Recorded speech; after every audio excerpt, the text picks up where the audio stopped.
Why did Eve sin? I thought if you were holy, you couldn't sin. I know God gave them free will, but I don't understand why. Number one, to be holy doesn't mean that somehow you're unable to sin. If you read through the book of Hebrews, you see that Jesus is like us in every way. He was even tempted, and yet he is without sin. There's nobody more holy than Jesus. Jesus refuses sin at every turn and at every corner. Now, why did Eve sin?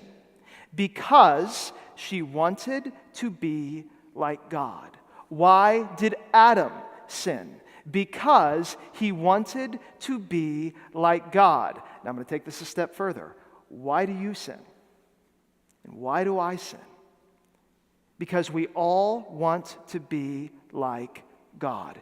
Every single sin that we ever commit is actually a sin against the first commandment. The first commandment is, you shall have no other gods, God says, besides me.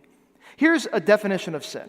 It's when you take your own will and you say, you know what?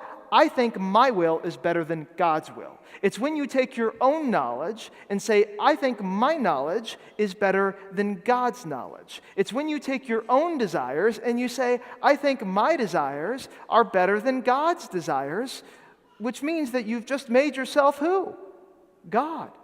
You've tried to usurp God and get a little bit above His authority, His knowledge, and His desires. In my mind, the easiest way to think about that when Pastor Zach says, why do we sin? Why did Adam sin? It gets a little fuzzy when we say we want to be like God, because we don't consciously think, I want to be like God. I want to be in God's place. But we do think, I want to do it my own way. I want what I want.